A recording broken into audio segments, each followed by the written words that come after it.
What's going on, everybody? It's your boy, the Low-Key Legend. How the fuck y'all doing today? I'm doing alright. Today, I am back with a brand new video for you guys, and today we're actually going to drop a story on the first time drinking alcohol. So, with that being said, if you guys do enjoy, smash the thumbs up button. Let's dive into this video. So, this might have been a story I already told on the channel, or bits and pieces of this story, but I wanted to drop this because it's a very interesting story, to say the least. So I was a sophomore in high school, and this is about halfway through the year, so it might have been in, I would say, like February, March-ish area, like kind of how it is now, because the weather was very nice. All right, might actually have been in the summertime, I don't know, but it was very nice out, and I was hanging around with my old group of friends, and we were just kicking it one day, and the day was a Thursday. We were all talking, and we wanted to get a bottle for the next day, which would have been Friday night. We were chilling in my friend's shed, and his shed is like super dope. It's fucking got lights everywhere, TV, Xbox, all the cool shit, little speaker, and we would just pretty much get fucked up in there. So I thought that was a super dope idea. I made some call, or they made some calls actually, and gave me this dude's number, and I was communicating with him on getting us a bottle because I had money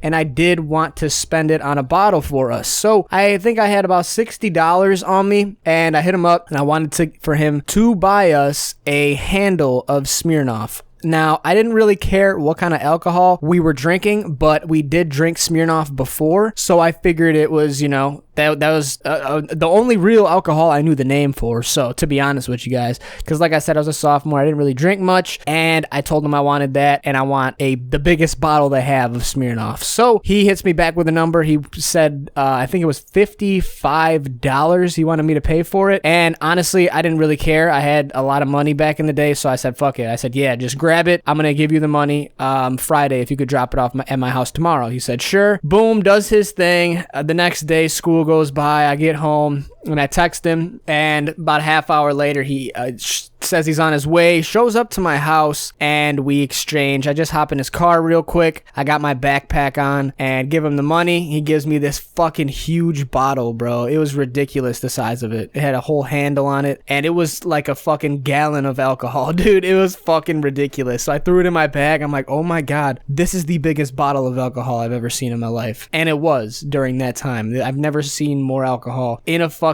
bottle in my life, dude. It was fucking wild. Threw it in my bag, and I hop out the car, go into my garage, grab my longboard, text my friend I'm coming over, and I start longboarding with my bag and this bottle of fucking Smirnoff all the way to his house. It's about a 15-minute longboard ride, and I finally get there. I meet him in the back of his house by his shed, and he's there with a couple of our friends, and I pull this bottle out, and they're like, dude, what the fuck? They are all in shock, as am I. I was like, yeah, dude, this is fucking ridiculous, bro. Like, we were about to get fucking destroyed. So that is exactly what we did. It was a crazy night though, man. We started taking shots right out the bottle. Like, as soon as I got there, it was probably like 5:30 maybe. Like, there was no reason for us to just crack this open and start drinking, but we did. And I honestly was pretty fucked up like the whole night, but overall we were safe about it, I think, and we only were chilling in his backyard, which was dope. You know, we weren't really going anywhere. I think later on in the night, we actually were so fucking drunk, dude. We hopped on our longboards and rode right down the street from his house. There's a taco place, and it was open till like 1 in the morning. We looked it up. We're like, all right, bet. It was probably like 11 at night. Longboarded over there, and oh my God, we caused mayhem in that restaurant. I think we got like 1 or 2 tacos each, and we would go there and buy 1 taco each. As long as we had 1 taco, they would give us free chips with our meal. So we took full advantage of that at all times. We'd get a nice glass of water with a lemon in it, and it was all complimentary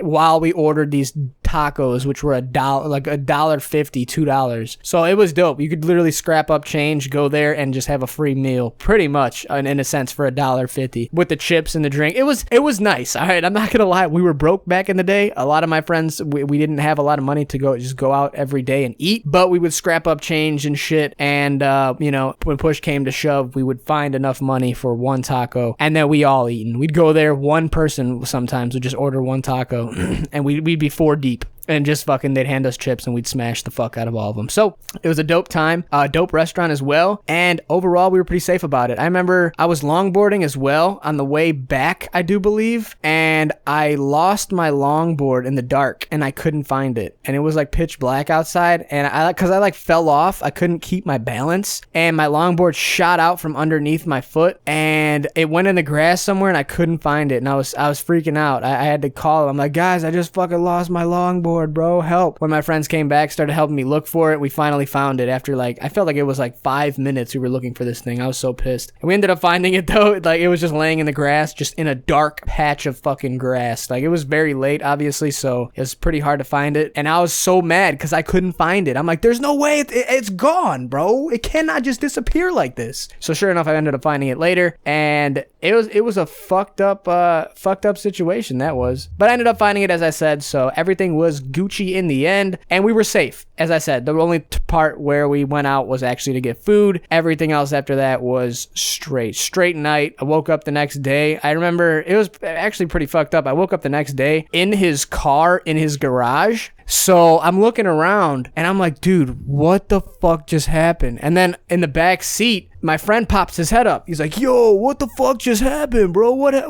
was that? And I was like, as soon as I popped my head up, I was resting my head on his steering wheel of this car that was broke down in his garage. As soon as I popped my head up and looked around, I was like, dude, I just fucking crashed into someone's garage. That's the first thing that went through my mind. I was like, this is not good. What the fuck did I just do? And then I heard my friend say, yo, what the hell? In the back, I'm like, oh my God, bro. Like, we fucking passed out in this dude's car. It was just random. And I do remember falling over in his bushes because his mom came out, started yelling at us because we were all drunk as fuck. And like, she wanted us to go, so we started to leave. And I like tripped as I was walking out and fell right into his bushes. And oh my God, I remember that shit too. But I do not know to this day how I woke up in his garage, in his fucking car, with like head on the steering wheel.